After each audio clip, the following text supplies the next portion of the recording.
Last week, we saw multiple videos to discuss the derivatives market, the conflict about wanting to get it regulated, the fight that took place to prevent regulation, and that it wasn't just one iteration. We had the savings and loan crash, followed by the dot-com crash, followed by the mortgage-backed securities crash. And so for a lot of people who aren't familiar with much of that stuff, it comes as a surprise, and it's as if this has happened for the first time. And it certainly is not. And so people should have been aware of what was coming. I wanted to highlight the news reporter who's saying this is all about your neighbor's extra bathroom that they couldn't afford. And he's in that world. So it's kind of like he ought to know about derivatives, and that what happened with derivatives was much bigger than a neighbor's bathroom that they couldn't afford. So today we're going to look at why people weren't prosecuted, and that has also been a controversial aspect of the 2008 collapse. And it is another manifestation of these forces that have wanted to undermine the American government and operate with no rules so they can do what they please, and having the consequences happen. However, when they fail, who pays for it? And so it's like, how many times do we have to keep going through the same exercise before we learn a lesson and then decide, here's the law, and we're not going to deviate from that law because we don't want to go through that experience again. So again,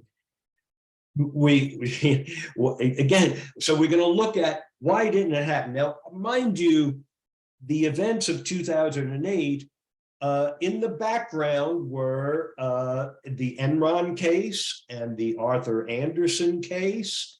And here were corporations that are now gone. They've disappeared.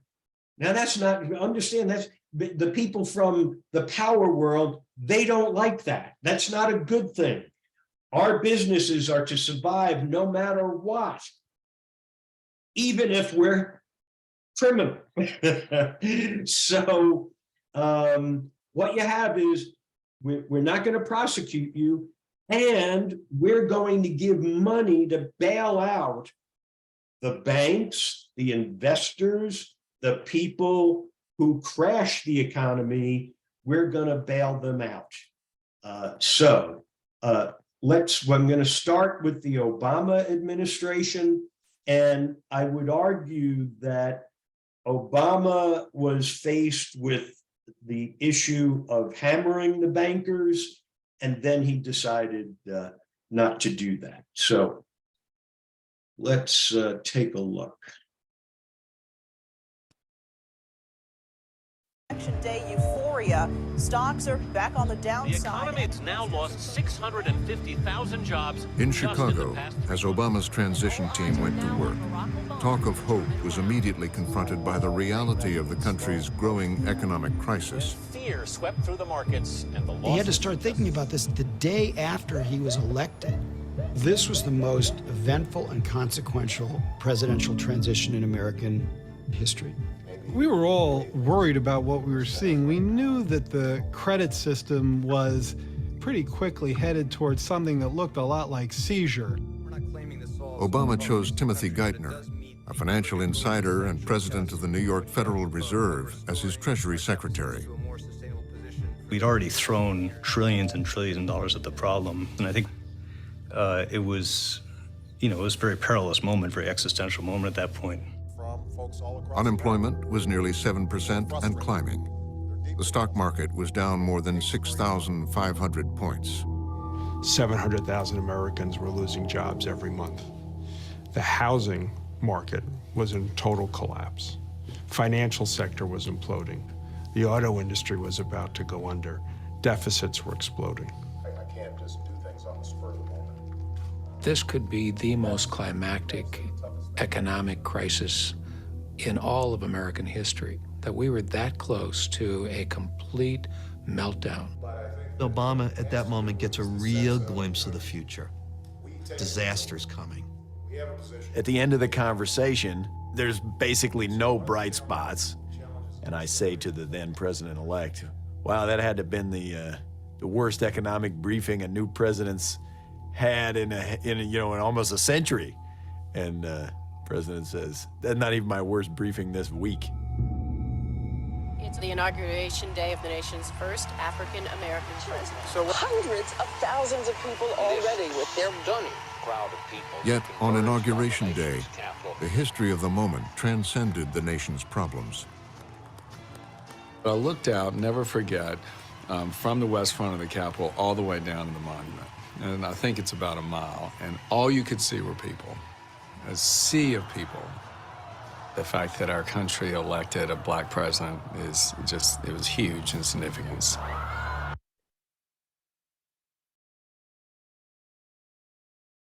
And so, mind you, what Obama has to deal with as he comes into office is that the financial system is about to crash. AIG will go under. If AIG goes under, then all the banks who had hedged their bets against the products they were selling, they would then crash because they were dependent upon AIG taking most of the loss. And so if they then had to belly up to the bar to pay the loss, they were going to crash.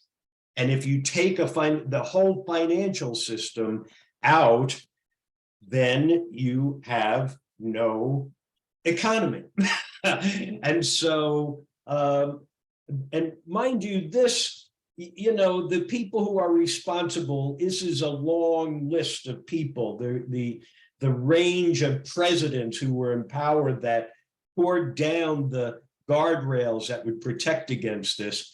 They're both parties, but the way we often deal with issues is who's the person who is in office. And it was George Bush who was in office.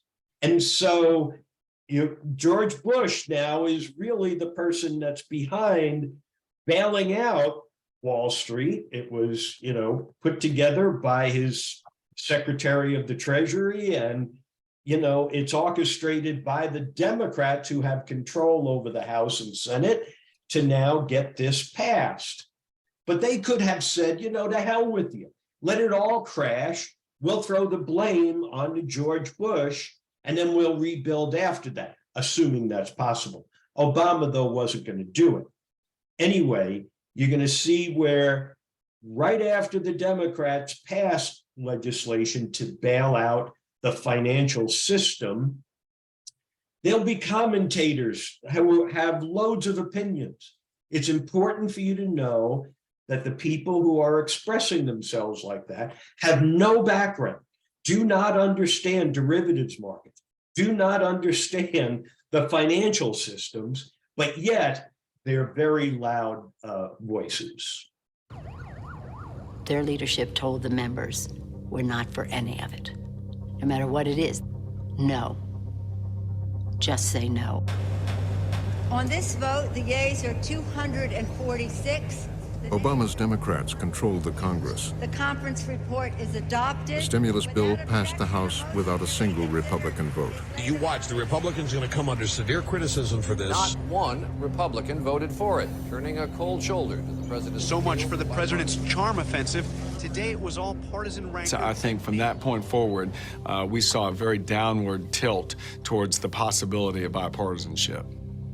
And that was very early on. That was in January and February of 2009. I hope the stimulus bill fails. He is addicting this country to heroin, the heroin that is government slavery. It is. I want once and for all the American people to see full frontal nudity on what liberalism is and what a lie it is. They have been sold a bill of goods. Obama had been in office just over a week.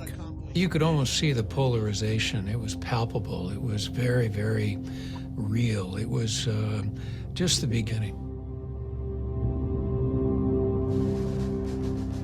Growing backlash against Wall Street. It's a frustration with the economy. And the economic crisis was creating another problem.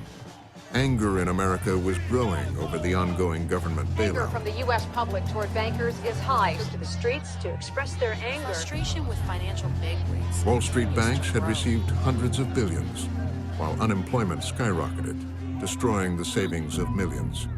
It really, really grazed with most people that our tax money went to support these institutions. And then when the rest of the country was in the worst of the recession, you saw the big traders and the heads of the Goldman Sachs of the world walking out with these multi-million-dollar pay packages. This is exactly the kind of story the Obama administration doesn't need. The average American begins to think that the entire game is rigged against them and in favor of the fat cats. Much of the outrage was directed at Washington, where protesters and police clashed. Something significant is happening. People don't believe that the government has saved them. Most Americans believe that George Bush and Barack Obama and all their economic advisors bailed out Wall Street and did not bail out Main Street. On the heels of growing public anger aimed at banks. The public outcry only grew as news broke that the bailed-out bankers had paid themselves massive bonuses. Now Obama faced a crucial decision. The banks need to be held accountable. That sparks another wave of just understandable human aversion, anger. We're trying to figure out how we preserve some political capacity to continue to throw as much firepower at this crisis as we could. Outrage over executive salaries. For Obama, the news of the bonuses was infuriating. $18 billion in bonuses in 2000. The bonus and the compensation stuff made him more angry than I'd ever seen him. I remember him like really standing up out of his chair in the Oval Office and just being really pretty livid. I mean, the one thing he would not stand for was, the American people being played for as chumps by these banks, and that was something he just really didn't like.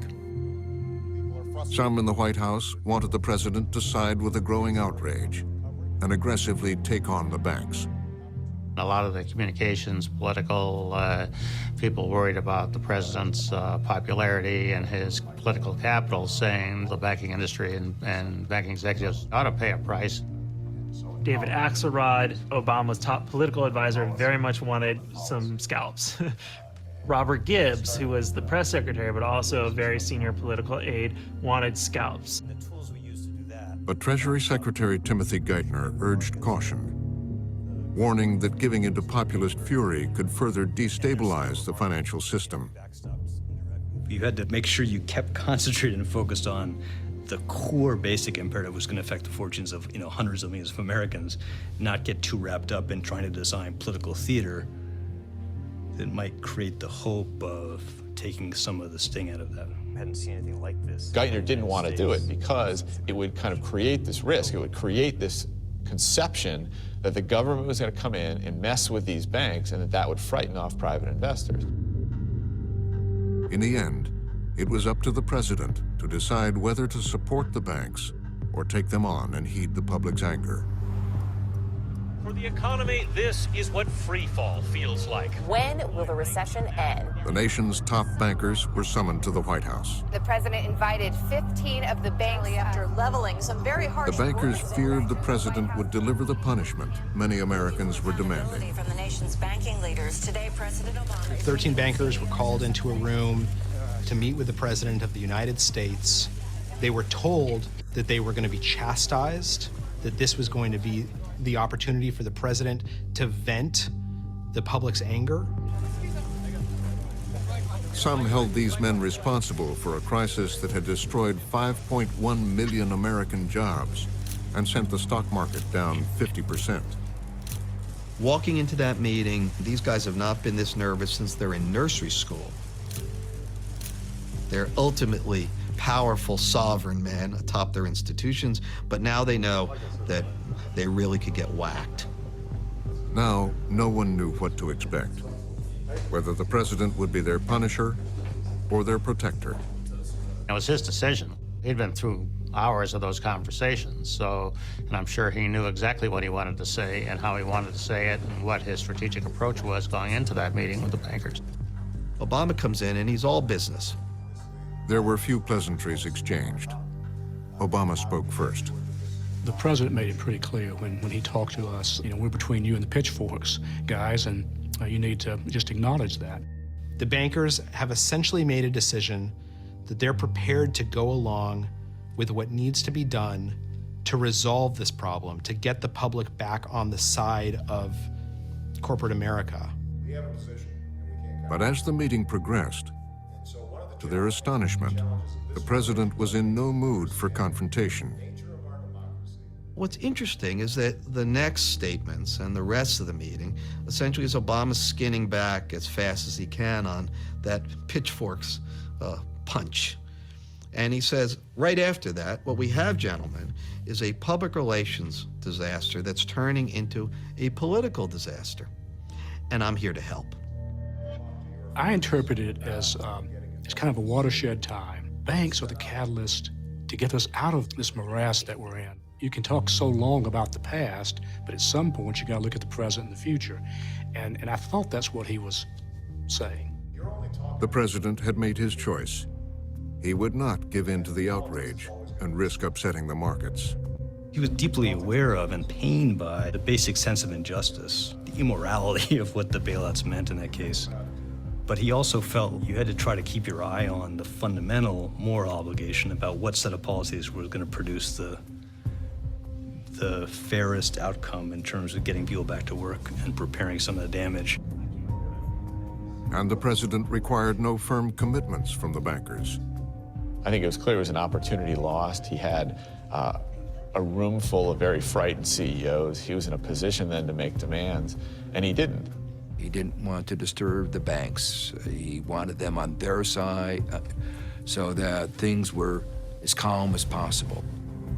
There would be basically business as usual. Today, the Obama administration did indeed extend them an olive branch. It looks like the country's financial giants may have turned... There was almost two faces of Obama. Publicly, he wanted to tell you that these were the fat cat bankers.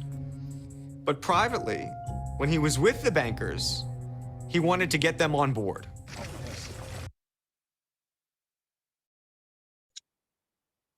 So it's important to consider that when you have a system that's in place and it has good parts and bad parts, and you have injustice, you have things that you say we need to confront and deal with some of these issues that are behind the scenes and all of that, that eventually it comes, if it's really bad, the system will eventually come to a crossroads. And that can be an opportunity to remake it. It's an opportunity to let what has become a house of cards, to let it crash and to rebuild. But understand, when you say let it crash and let it rebuild, it's the equivalent of Nazi Germany crashing and burning and then having to be rebuilt over the next 20, 30, 40 years. And you have all of those people who are living in rubble for a long period of time and suffering. So what I'm trying to say is, in presenting this, I'm not suggesting Obama should do this or should do that.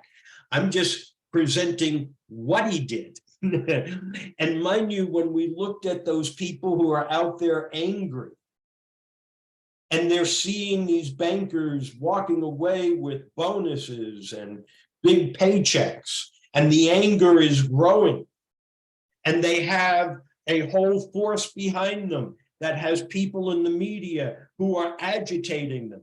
feeding them nonsense to get them more and more ginned up, that we need to understand that anger and to see that that anger manifests a landscape that gives us the Trump years.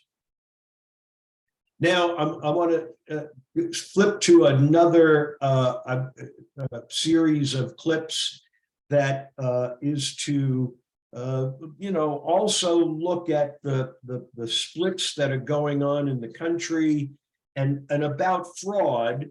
And I'm going to play a longer clip that will hopefully explain, will go over many of the issues of derivatives again, but will highlight how it was looked at by people who were on the inside and actually had the evidence of what was taking place. Fraud and potential criminal conduct were at the heart of the financial crisis. More than 4 years later, no one going to jail, no individuals being held accountable. This is totally about what went on Wall Street. Frontline investigates why no Wall Street executives have gone to jail. The FBI wasn't aiming high enough. There was a definite sense that justice backed off. Did the government fail? A number of people told us that you didn't make this a top priority. Well, I'm sorry if they think that, because I made it an incredibly top priority. So you're telling me that not one executive on Wall Street committed provable fraud? I mean, I just don't believe that. Tonight on Frontline, the untouchables.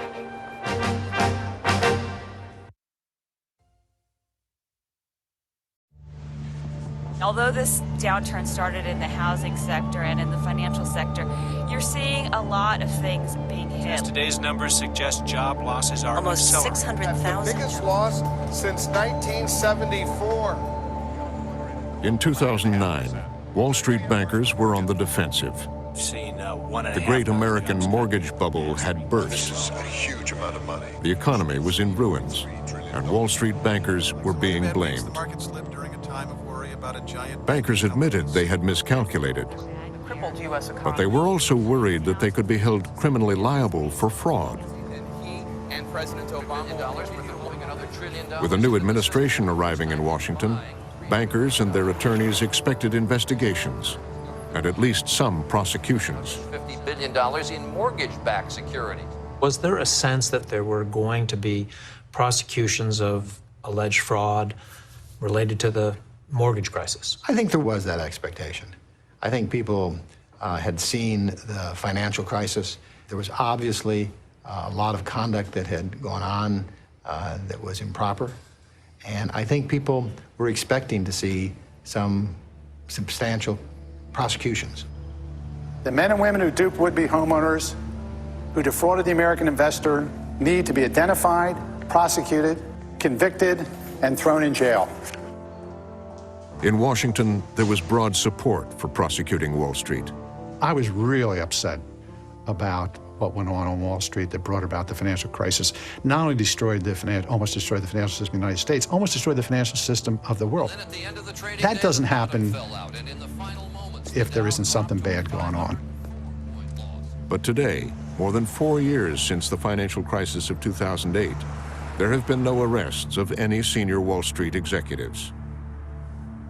Chief of the Criminal Division at Justice, Lanny Brewer, says the problem is that greed is not necessarily criminal. I am personally offended by much of what I've seen.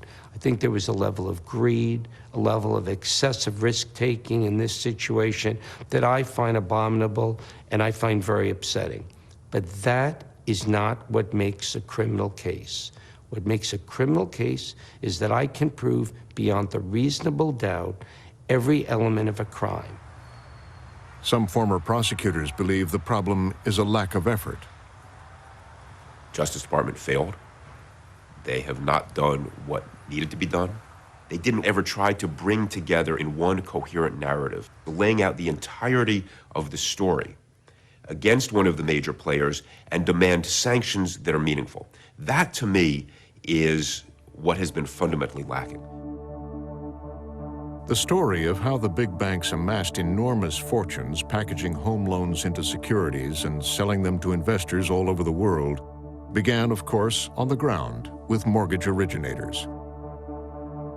What my Econ 1 prof taught us was business goes in cycles. My name is Michael Winston. I worked for Countrywide Financial Corporation from 2005 till 2008. They said their goal was world class, Goldman Sachs on the Pacific, and they wanted me to realize their vision. Now, if you can reach up with both fists. Michael Winston once lived inside the bubble at mortgage originator Countrywide. At first, Winston was impressed by CEO Angelo Mazzillo and how he had turned Countrywide into America's #1 mortgage company. How you doing? But just a few months into the job, Winston had an encounter in the company parking lot. I'd been there 5 months when I happened to park next to a car with personalized vanity plates, and the personalized plates said, "Fund 'em." And I had a conversation with the person nearest the car. I didn't know if it was the owner or just some guy walking by. And I just said, "Fund 'em, that's an interesting plate. What do you suppose that means?" And he said, "That's Angelo Mazzillo's growth strategy for 2006. No-cost refi. And he said, "We have a loan for every customer." A growing family with a lot of debt. And I said, "A loan for every customer? How can that be? A business owner whose income was hard to document. What if the person doesn't have a job?" "Fund him," the guy said. I said, "What if he has no income?" "Fund him." "What if he has no assets?" And he said, "Fund him." One of them was turned down for a home loan by 3 different lenders. I'm with Countrywide, and I got them all approved. I said, "I'm confused. What are the standards you use, the criteria against which you make lending decisions?" And the guy looked at me, smiled smugly, and said, "If they can fog a mirror, we'll give them a loan." My name is Christopher Cruz. I was a trainer of mortgage loan originators throughout the country. There was a Plano, Texas office in Countrywide, and people would sidle up to me saying, "You wouldn't believe what's happening around here. You wouldn't believe the loans I've been getting approved here." They were just flabbergasted at what was going through the pipeline. These are still on the books. Did you know that? Christopher Cruz describes an industry driven to loosen its standards by demand from New York. You got the sense that Wall Street was in control of underwriting standards and not the mortgage industry. What do you mean? Well, if the underwriting was acceptable to Wall Street, if the underwriting was acceptable to the ratings agencies, that's all that counted.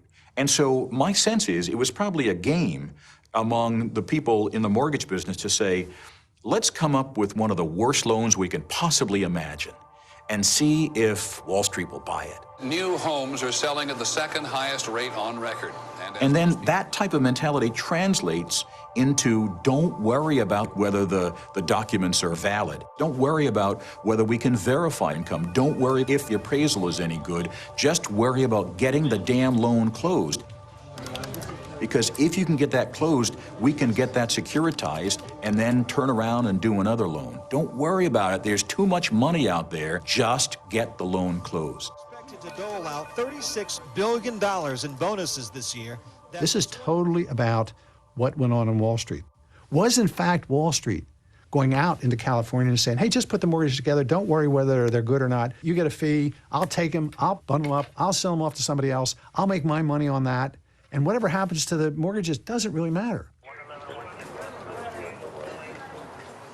Even during the bubble years, the Department of Justice had arrested and prosecuted many small mortgage brokers, loan appraisers, and even home buyers. But to go after Wall Street bankers would prove to be much harder. The Justice Department has indicted something like 2,000 to 3,000 people that were making the loans, the loan originators. Right. Shooting fish in a barrel. That's what that is. No bankers have gone to jail. Yeah. That surprise you? No. It doesn't surprise me.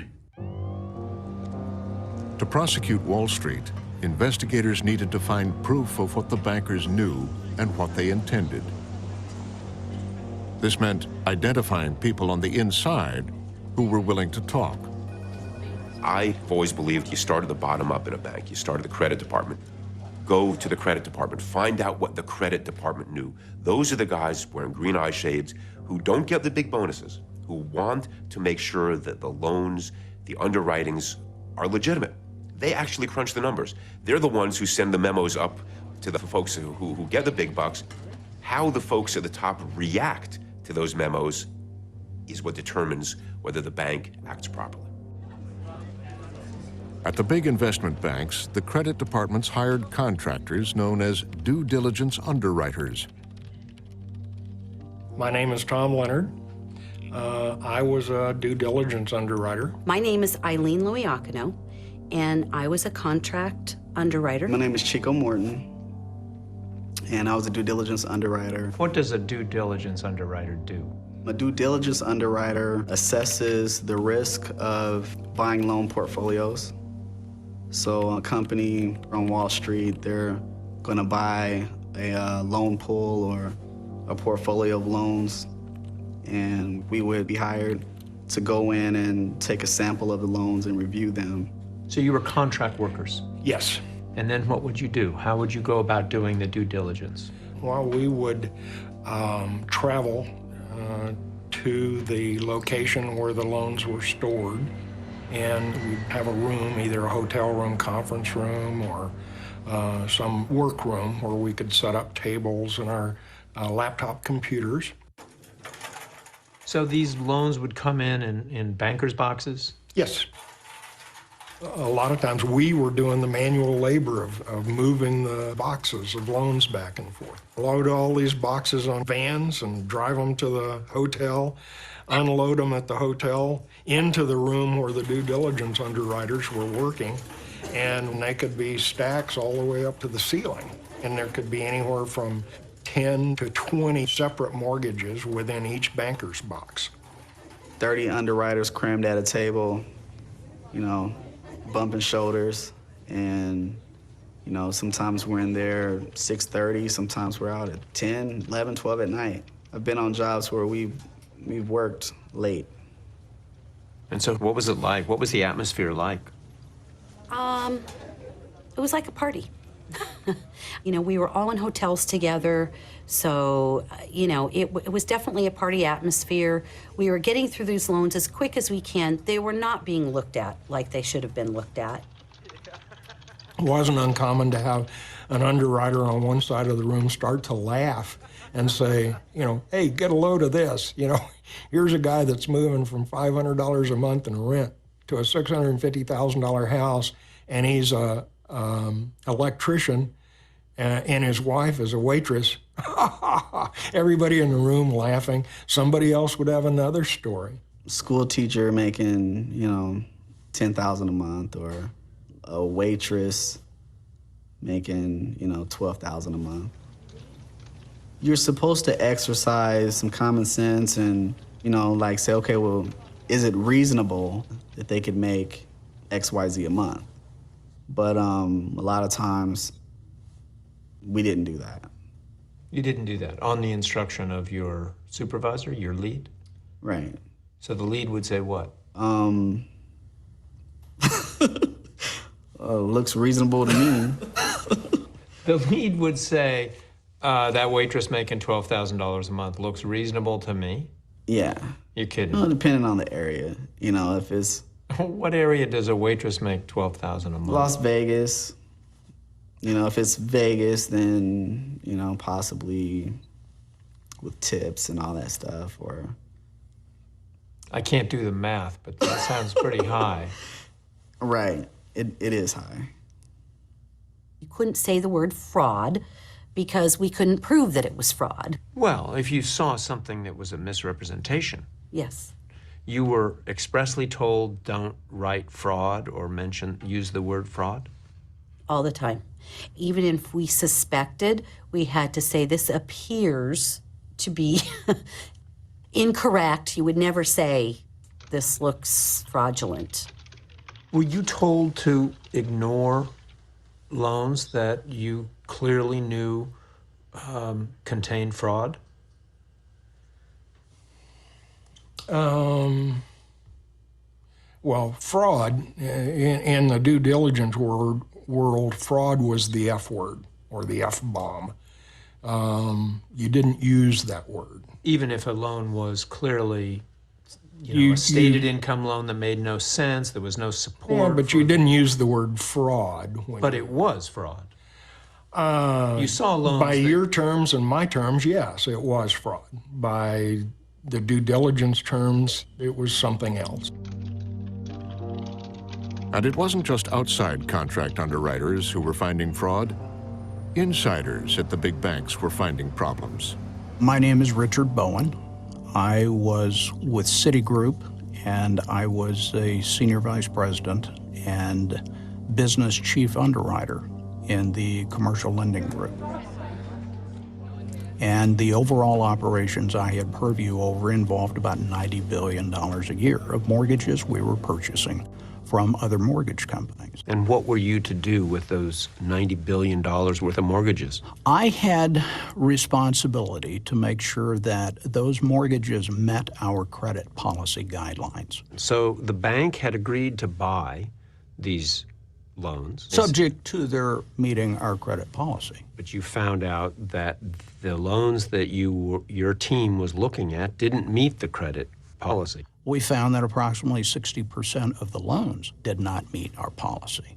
60%? 60%, yes. 60% of the loans didn't meet our policy. Your policy. Yes, and the volumes increased through 2007, and the rate of defective mortgages increased from 60% to in excess of 80%. On November 3rd, 2007, Bowen wrote an email to 4 senior Citibank executives, including board chairman and former Secretary of the Treasury, Robert Rubin. Since mid-2006, I have continually identified breakdowns in internal controls. I must now communicate these concerns. I am deeply distressed. I actually included in that email my cell phone, told them I was available this weekend to please call me. And in that email, I also requested an outside investigation. And in December, I sent another email. And I said, please contact me. You need to know the details behind this. There are risks to the company. Just a few months ago, they were giants, but now they need rescue. There were risks to the entire country. By 2008, highly... Fall of 2009, aiming high. And so I want to jump ahead to hearings, Senate hearings about this. And, obviously what you had is the system had become contaminated. What were rules and standards and procedures that existed when Glass-Steagall was in place, and there was separation between commercial and investment banking, and that has collapsed. The investment banking says, hey, we want more mortgages because we can write securities on this and we can make a lot of money from it. So it is open season for fraud. High enough. Shortly before the hearing, the Justice Department made an announcement. President Obama has established the Financial Fraud Enforcement Task Force to investigate and to prosecute fraud and financial crime. This is the value of oversight hearings. A week before our hearing, they announced the Fraud Task Force. And we will not hesitate to bring charges where appropriate for criminal misconduct. Somebody had to come to that hearing and talk about what they were doing, and so that was the impetus. I am convinced to the day I die that the only reason that Fraud Task Force was announced at that point was because somebody had to go to the hearing. Mr. Brewer, last month we saw a jury acquit the 2 Bear Stearns hedge fund managers. Are there lessons we can learn from that, or is that just a one-off? I'm a big believer in the jury system, and juries are going to do what juries feel are right. These are tough cases, but we're going to continue to bring them. It's not a deterrence at all. We're marching forward. One of the things that oversight hearings do is it holds folks' feet to the fire. We wanted to get them to say what they could in public that paralleled what they had said to us in private. Why haven't we seen more, boardroom prosecutions? Senator, these are complicated cases. Don't for a moment think that they're not being pursued and investigated. From Main Street to Wall Street and beyond. We are focused on that, and we will bring the cases where it's appropriate. Isn't this a bit of theater? I mean, they had the questions in advance. Well, I thought it was fair theater because, you know, we were asking tough questions. If we come back a year from now and we're having this hearing, how much progress do you think we've made on I do think it served a purpose. I mean, do I wish we had been even more aggressive? Yes, but we were willing to give them the benefit of the doubt, and we felt like, okay, let's sit back and let them do their jobs. But over the next year, it would be others, not the Justice Department, who put bankers on the witness stand. We are audited and reviewed and subject, and we have due diligence practices. Was your due diligence adequate? Beginning in January 2010, a fact-finding commission established and funded by Kaufman's Fraud Enforcement and Recovery Act held a series of public hearings. In mortgage underwriting, somehow we just missed, that home prices don't go up forever. We held 19 public hearings. We reviewed millions of pages of documents, corporate documents, regulatory documents, most of which had never seen the light of day. Mr. Bowen. Thank you, Mr. Chairman. I witnessed business risk practices which made a mockery of city credit policy. If you take an organization like Citigroup, for example, people involved in due diligence, like Richard Bowen, To substantial risk of loss. signaled up the line, all the way up to Robert Rubin, that something was wrong, that they were finding that some 60% of mortgages that they were buying weren't meeting their standards. Mr. Bowen sent you an email. In one exchange, the commission asked Citibank's Robert Rubin to respond to Bowen's email. Did you ever act on that? Mr. Chairman, I do recollect this. And that either I or somebody else, and I truly do not remember who, but either I or somebody else sent it to the appropriate people. Rubin told Angelides that actions were taken to improve the bank's due diligence operations. But his... I'm sorry to interrupt, but this to me is just too critical. Robert Rubin, who is the head of Citibank, gets an email from a senior vice president that says our due diligence on mortgages is corrupt. This is fraudulent.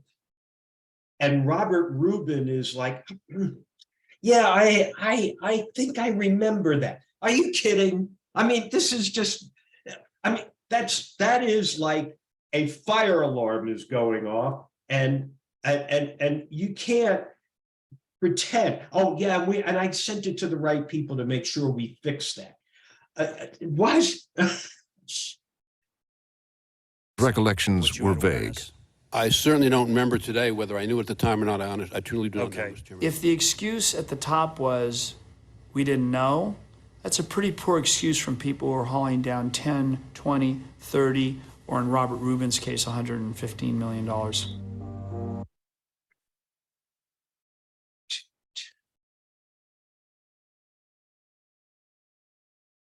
Comprehensive approach to what gave rise to the financial. And now we're going to hear how difficult these cases are to make. It's not easy. Now, understand, for most people who look at this stuff, you read the law and you find it confusing. But when you're a top lawyer with the Justice Department and this is your world, you ought to know that law inside out, and it shouldn't be that tough. It ought to be like we've been around this block before and we know what we're doing. You know what you're doing when you're dealing with somebody who's lower down in the food chain, but when you get to Robert Rubin, no, it gets complicated. In April 2010, Goldman Sachs CEO Lloyd Blankfein was summoned to the Hill by Senator Carl Levin. Martha Stewart can go to jail. Time for some justice. This would be the biggest showdown between Congress and a major Wall Street banker.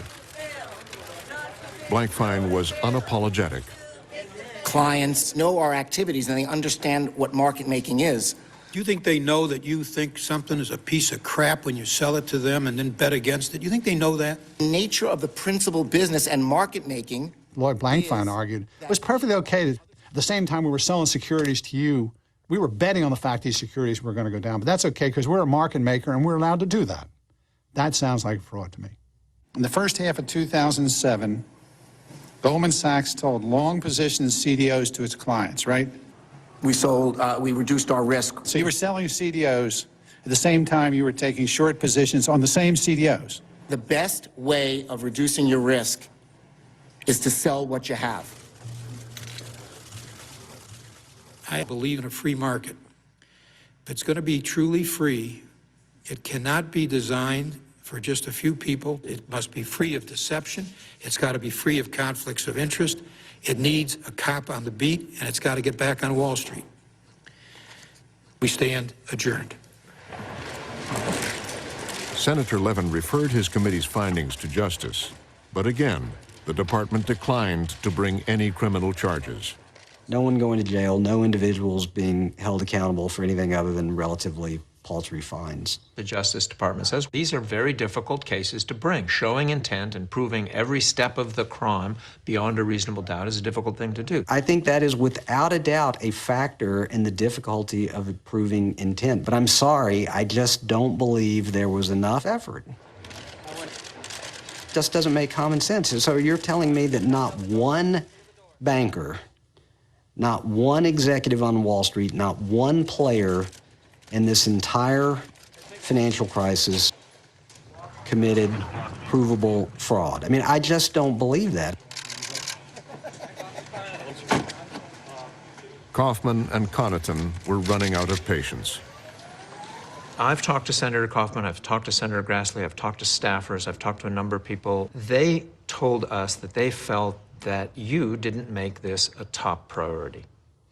Well, I'm sorry if they think that because I made it an incredibly top priority. But when we can't bring a case, we have an ethical obligation not to bring those cases. But it's not for lack of trying.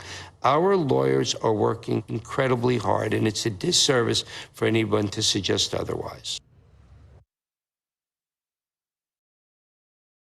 But then there were people who pursued lawsuits.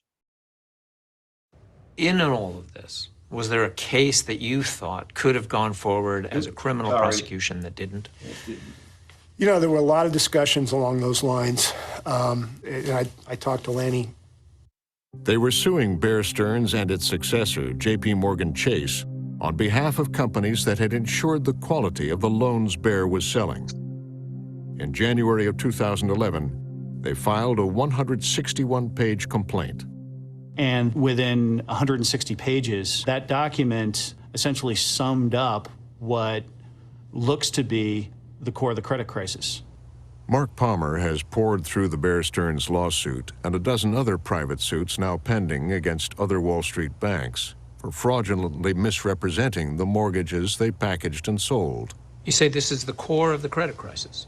I believe so. Based on what we've seen thus far, frankly, I think there's some pretty decent evidence that the mortgage securitization industry was rotten to the core. Do you think the government should have brought criminal cases against these players?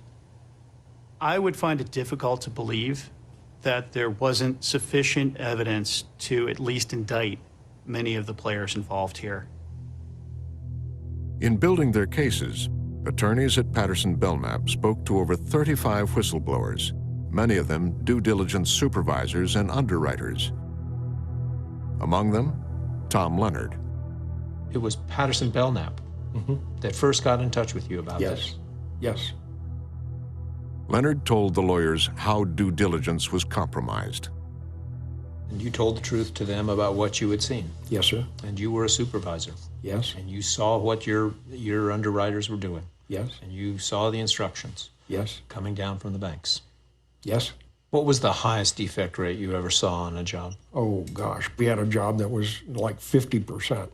But then the word came down, everything got renegotiated and redone. In other words, you would come into a job, you'd find 50% of the loans were defective, but then the standards would be loosened so that you could qualify those loans, right, and mark them as not defective. Right.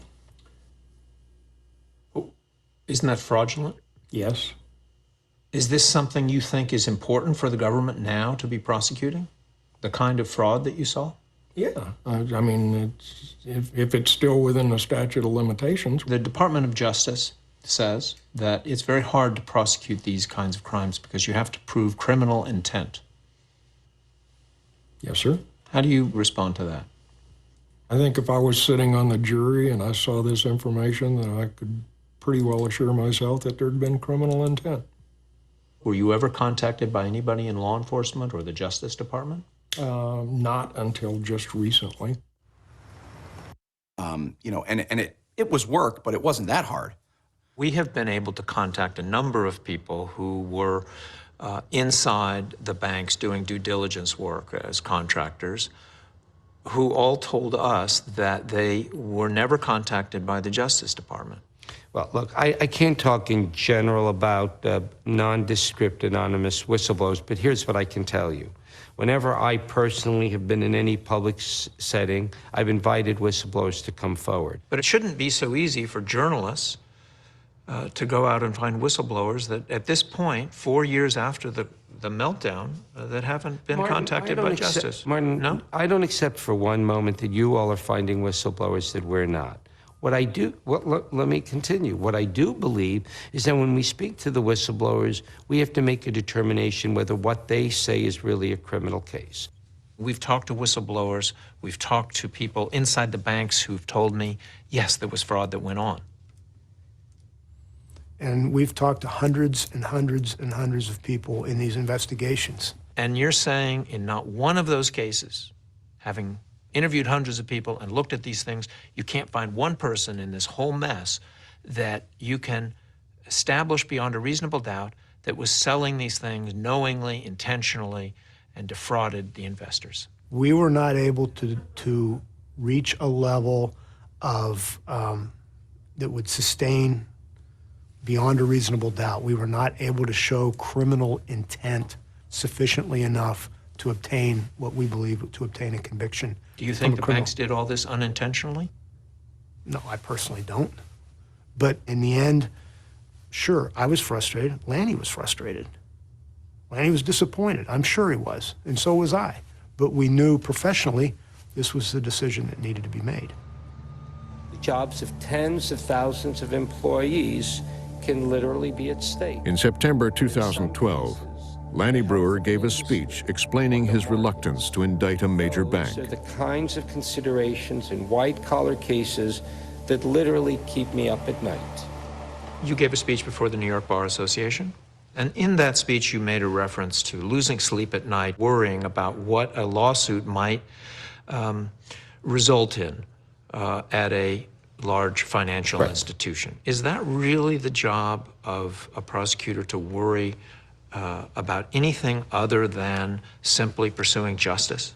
Well, I think I am pursuing justice, and I think the entire responsibility of the department is to pursue justice. But in any given case, I think I and prosecutors around the country being responsible should speak to regulators, should speak to experts. Because if I bring a case against institution A, and as a result of bringing that case, there's some huge economic effect. If it creates a ripple effect so that suddenly counterparties and other financial institutions or other companies that had nothing to do with this are affected badly, it's a factor we need to know and understand. That was very disturbing to me, very disturbing. That was never raised at any time during any of our discussions. That is not the job of a prosecutor to worry about the health of the banks, in my opinion. The job of a prosecutor is to prosecute criminal behavior. It's not to lie awake at night and kind of decide the future of the banks.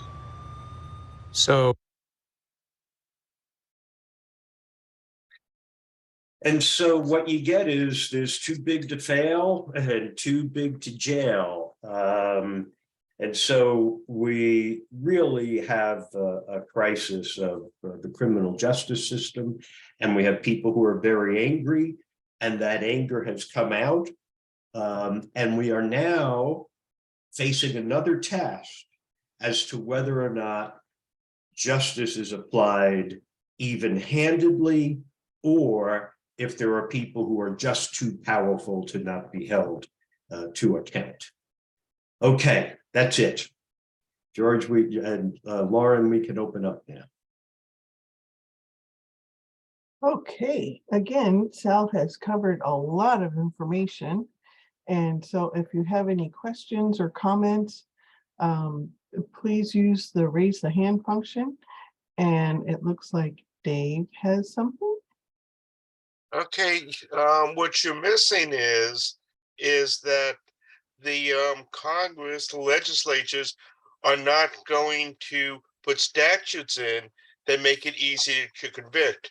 In regular state, in Georgia, for example, every time a DA lost a case, they changed the statute so next time it's easy to convict. Congress doesn't do that. So it's not really the prosecutor's fault as much as Congress, the legislative branch. Yeah, I mean, I can see that argument. It's just, though, I also, as you know, there's like 850 different flavors of federal statutes related to fraud. And I think if somebody wanted to find one, they would have. There was a lot of, look, when they're not interviewing the insiders who can tell you what was going on, that says to me this was a non-investigation investigation. But no, yeah, look, you're right.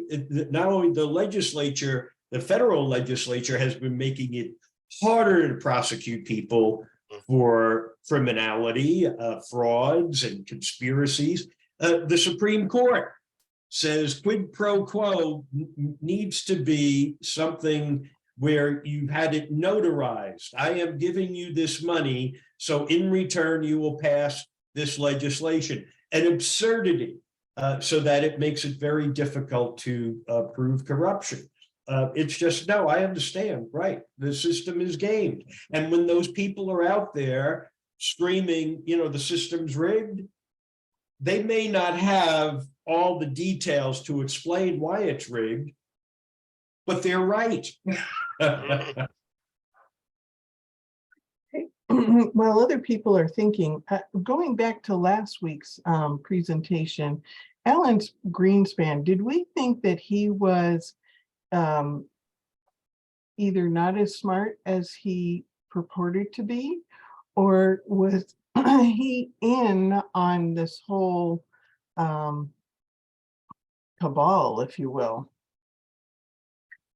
No, I think what you have to understand is that you can take people who are very bright and put them together in a think tank to come up with ideas and ideologies, and it's fine for them to do that and to write their stuff up. The problem is when they actually get into power and then start implementing some of these ideas. Alan Greenspan became wedded to the free markets, and the free markets were advocated by the slave masters as part of, we want no rules, no regulations, all of that. When you look at what the theory is behind the whole free market economy, it quickly quivers and it's a house of cards and it falls apart. And you realize, no, this ideology is pretty much nonsense. But if you guys want to go to a conference once a year and talk about, write papers and do all that stuff, have a great time. Just don't get in power. And Greenspan got in power and he was wedded to this ideology. And yes, he could understand what they were saying, because mind you, well, you're talking about PhDs writing papers and stuff. It's a thesaurus gala. You don't know what the words are. And Greenspan would know what all the words were. And he would go before Congress and he would baffle them when nobody knew what the hell he was talking about. But as long as the American economy was doing okay and the people who were wealthy were doing okay, then Greenspan was a genius. Mind you, our poverty and our insecurity and the bottom of the American population is imploding, but Greenspan was looked at as being a pretty smart guy, and so he would fight. But I think you're telling me that he really wasn't a smart guy because he couldn't apply it to real life. Well, when you take any of those ideologies and you apply them to real life, it doesn't work. And I would say the same thing about, Marxism. I mean, it sounds, nice and utopian, but then you have to go and apply it. And there's the lack of pragmatism and practicality that comes with all of that. So it really becomes an exposing that much of these ideologies are built on a house of cards. One thing falls away, everything collapses with it. And when you have, and part of what you're saying is we don't want the banks to fail because our economy is built on this stuff. All of the issues of inequality, starvation, poverty is also built on this stuff. So maybe we ought to let it collapse. The only problem is people are going to still get very, very hurt. You may save it, but then you got to rebuild it in some way. And what did the Fed do? Geithner is saying we're trying to pull together all the firepower we can to get out of this. What are they doing? They are expanding the money supply so that they can weather the storm. But the storm is over. What are we doing now to kind of get back on track? We're giving tax cuts. It's absurd. Again, totally disconnected from anything practical.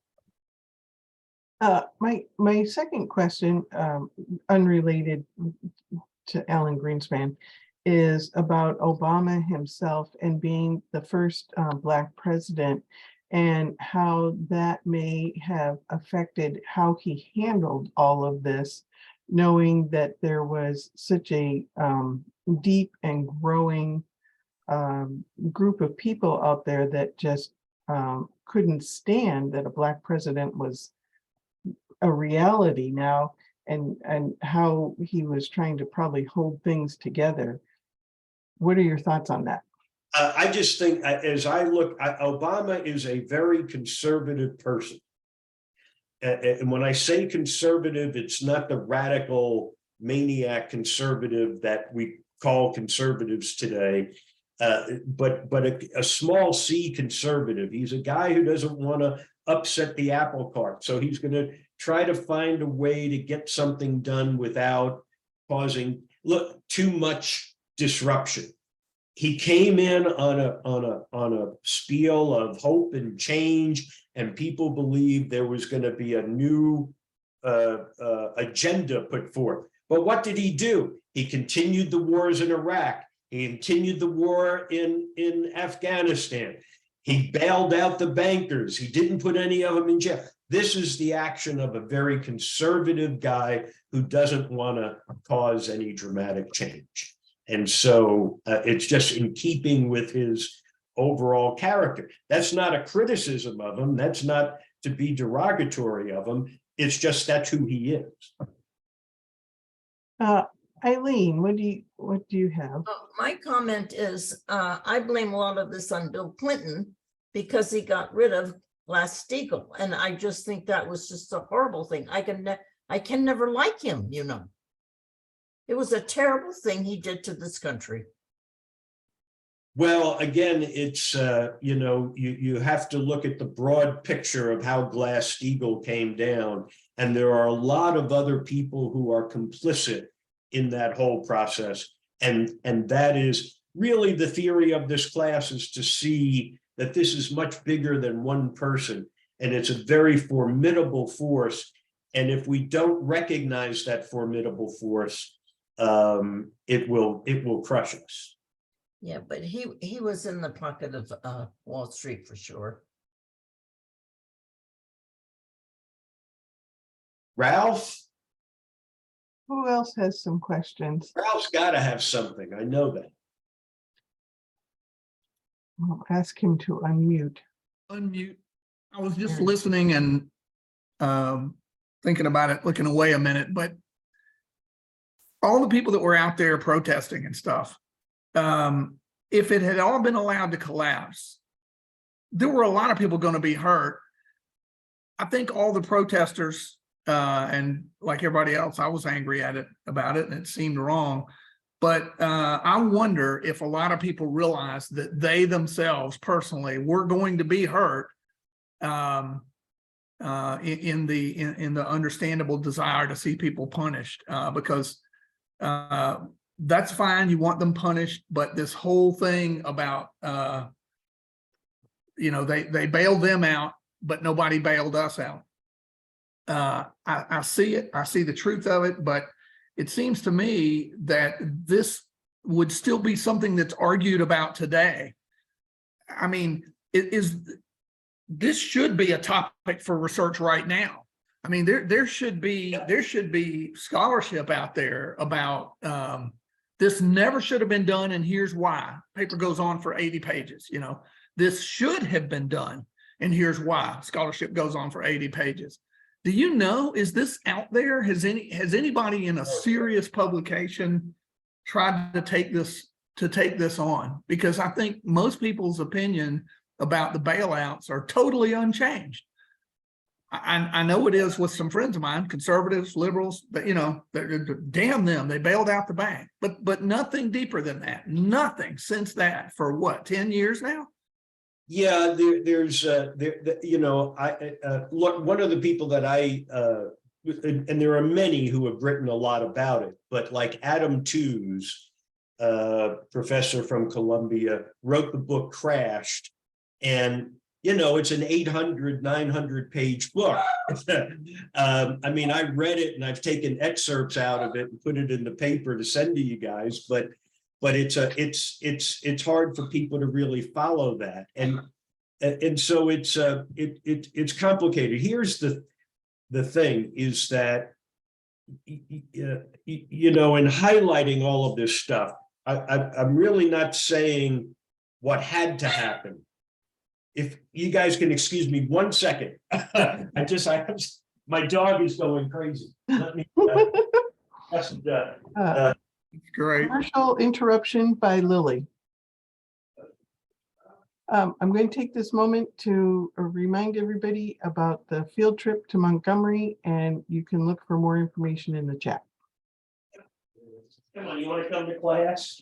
Come on, Lily. Okay, I'm sorry. I've tried to, I think unfortunately, the way my voice sounds is I sound like I'm advocating for this or advocating for the other thing. And I'm actually trying not to, but I know that I do. It's just, it's a curse. But, I'm not saying what Obama should have done or shouldn't have done. It's just, this is what he did do. This is what Justice Department did do. And here are people who are angry, and here's why they're angry, whether they be right or wrong. Now, if I look at it from what do I think should have been done, and I don't know that this would have been practical or possible. If you remember those voices of the commentators on the radio, the Rush Limbaughs and the other, this is going to show what socialism is, and all this. These guys know nothing. They are utterly ignorant, but they agitate people so much, and people think Sean Hannity knows something. Yeah. Or that Tucker Carlson. I love when people say Tucker Carlson is so intelligent. But he could have nationalized the banking system. Yeah. He could have said, okay, I'm going to let the whole thing crash. AIG, you're going to go broke. All you other guys are going broke. And then I'm going to nationalize all your companies. business people in charge, and I'm going to eventually evolve them back into private industry. But right now, all your company is now broke, Goldman Sachs. So, you know, Lloyd, it's time for you to pick up your bag and go home. Because that was the situation. Those they didn't have the money. They needed someone with money to show up. And so fine. If you guys have totally failed, I'm going to put it, I'm nationalizing it. It's now a U.S. bank.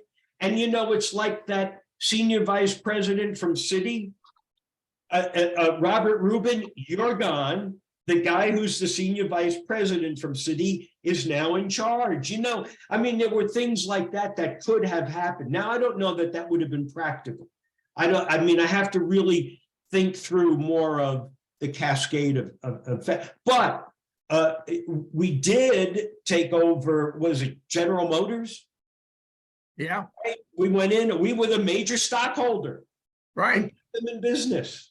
And not only that, but it was eventually returned to private practice, which most people have never heard of, have no idea that the government has actually done this, right?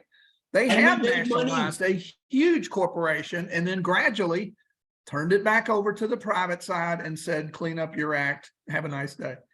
That would have been my but you know, the Rush Limbaughs and the others would have gone insane. Berserk, yeah. You know, and unfortunately, look, the people who came up with the Tea Party and all of that, they are a direct product of the crash of 2008 in the bailout and all of the misinformation that surrounded it. Yeah, it's pretty rich for Rush Limbaugh to blame all of the crash on the liberals. We know who was behind pushing to loosen all the damn financial rules. We know this. It's so rich, but millions just believe that guy because he said it and it must be true. Right. No, they you know, really, when you look at the credentials behind the Limbaughs, the Hannitys and the others, Rush Limbaugh dropped out of college. I don't think he got a year in college. He didn't like having to write papers and have facts behind what he was saying. Yes, everyone on this call is demonstrably smarter than Rush Limbaugh. I'm quite sure. Yeah. But you know, that was it. He wanted to have his opinion. He didn't want to have to back it up with anything. So, you know, but I still even say in that landscape, it could have been done, but that's just one of different options. Mind you, and what I think Tooze does very well is he highlights not only what happened in America, but across the globe. Yeah, I'm going to get that book. So yeah, it's a tough book to read if you're not really into that stuff, but Crashed, I think, is a definitive work. Thank you. I will read that. Sal, give us a little insight into your concluding class. Okay, and just one more point there, Ralph, is that what's the finance thing that they all go to each year? Big event conference that they go to, not Vail, what's the one that they Davos. Yeah. Featured speaker at Davos this year, Adam Tooze. Wow. Okay, that's good to hear. That's a big platform for that guy. Good for him. Yeah, I mean, he really is a formidable thinker. Yeah. Excellent. Before we get into your conclusion, looks like Dave has one more question or comment. I still think I can get a jury to acquit. I mean, the housing market has always gone up through our entire lifetime. This happened to go up. There were other people on the chain. It wasn't my client's fault. I mean, he's a nice white guy in a suit. I think I can get a jury to acquit. Well, you're obviously wrong. No, spoken like a true defense attorney. I gave you the last word. The next week, next week is really open for discussion. I have a couple of things that I want to conclude with, probably, you know, a 15-minute kind of thing, but I've left it open for people to comment upon, you know, what you think and how you feel about all that went on. So that's the plan for next week. Excellent. Well, if everyone wants to unmute themselves and thank Sal for another great presentation. We appreciate it. And we look forward to seeing you next week.